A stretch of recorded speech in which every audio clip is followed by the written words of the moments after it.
معراج تو آقا کو ملی ہے، ہمیں کیوں خوشی ہے؟ جس سے پیار ہونا اس کے ہر عروج سے پیار ہوتا ہے، اس کے ہر انعام سے پیار ہوتا ہے۔ اچھا یہ تقسیم آج سے نہیں ہے، یہ 1400 ایئر سے پرابلم ہے۔ کچھ لوگ اس دن بھی پریشان ہوئے تھے جب معراج ہوئی نا، تو اس دن بھی کچھ لوگ اعتراض کر رہے تھے، یہ کیسے ہو سکتا ہے؟ رات کے تھوڑے حصے میں آپ جناب بیت المقدس بھی ہو کر آ گئے، آسمانوں کی سیر کر کے آ گئے۔ آرگیومنٹ ہوا تھا، مکے میں ہنگامہ ہو گیا تھا، کفار مکہ مذاق اڑا رہے تھے۔ ارے وہ گئے تو تھے حضرت ابوبکر صدیق کے گھر پہ اور جہاں کر کہا تھا، اے ابوبکر جس نبی سے محبت کرتے ہو پتہ ہے وہ کیا کہتے ہیں؟ ابوبکر صدیق رضی اللہ تعالیٰ عنہ کہنے لگے، بتاؤ میرے آقا کیا کہتے ہیں؟ کہ وہ کہتے ہیں کہ رات کے تھوڑے حصے میں بیت المقدس ہو کر آ گئے۔ اب پتہ ہے یہ کتنا مشکل تھا سمجھنا ان کے لیے۔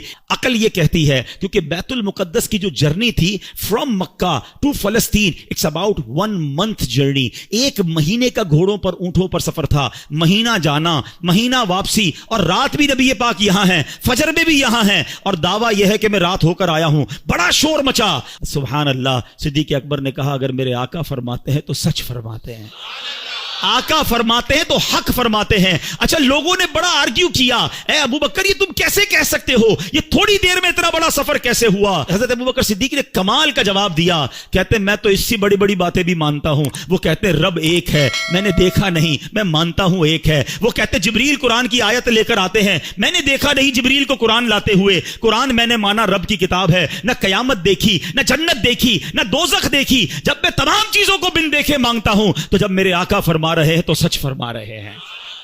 اچھا اب تھوڑا سا لاجیکلی بھی سمجھا دو، ینگسٹر بیٹھے ہیں آج کل، بڑی کنفیوژنز پھیلائی جاتی ہیں، یار یہ معراج جو ہوئی تھی نا یہ خواب میں ہوئی تھی، انکار تو کر نہیں سکتے، قرآن میں ذکر ہے، تو کہتے معراج ہوئی تھی مگر خواب میں ہوئی تھی۔ اب میں ذرا لاجیکلی آپ کو سمجھا دیتا ہوں۔ آپ کا بچہ صبح اٹھے آپ کے برابر میں سویا ہو اور کہ ابو رات میں لندن بھی گیا تھا، امریکہ بھی گیا، پھر آنکھ کھلی تو آپ کے برابر میں سویا تھا، تو آپ کیا کہیں گے؟ بیٹا سو جا، میں بھی رات بھر گھومتا ہی رہتا ہوں، کوئی مسئلہ نہیں ہے۔ خواب میں تو ساری دنیا ہی گھوم رہی ہے نا، تو اس میں اچھا اب مزے کی بات دیکھو، جو 27 رجب کی صبح مکے میں آرگیومنٹ کریٹ ہوا، سچ بات بتاؤں یہ ہمارا بھلا ہو گیا۔ مجھے ایک بتاؤ بات جھگڑا کیا ہوتا اگر نبی پاک یہ اعلان فرمایا ہوتا میرے آقا نے کہ میں خواب میں بیت المقدس گیا ہوں، تو پھر اعتراض کس بات کا ہے؟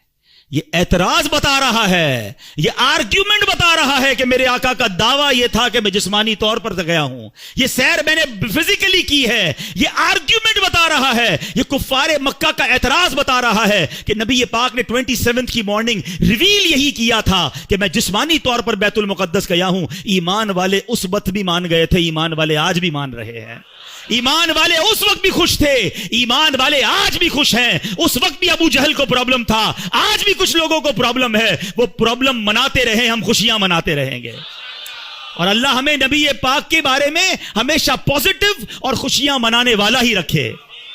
یہ صدیق اکبر کی شان ہے۔ فرام دیٹ ڈے صدیق اکبر صدیق کہلانے لگے، کیونکہ تصدیق کی، آپ نے بن دیکھے تصدیق کی اور خوشی بنائی۔ وہ پنجابی لوگ بڑی پیاری بات کہتے ہیں، اللہ کرے ہم بھی ایسے بن جائیں کہ ایسی منن والے ہیں، سوچن والے نہیں ہیں۔ مجھے ایک بات بتاؤ، کویسچن تو وہ کرے جس نے باقی ساری چیزوں میں کویسچن کیا ہو، اللہ کو ہم میں سے کس نے دیکھا ہے؟ ہمیں تو آقا نے فرمایا رب ایک ہے، ہم نے مان لیا، کتاب بتائی کہ یہ قرآن ہے، ہم نے کہا ہاں رب کا کلام ہے۔ جب ساری باتیں نبی پاک کی مان رہے ہیں، وہ بتا رہے ہیں جنت میں جانا ہے، دوزخ میں نہیں جانا ہے، وہاں عذاب ہے، قیامت آنے والی ہے، ہمیں تو سب ملا آقا کے صدقے ہے۔ تو یہی آقا جب فرماتے ہیں کہ معراج ہوئی ہے تو یقیناً ہوئی ہے، اور سنو یہ آقا معراج کی رات بھی تمہیں بھولے نہیں ہیں، وہاں پھر بھی تمہیں یاد رکھا ہے۔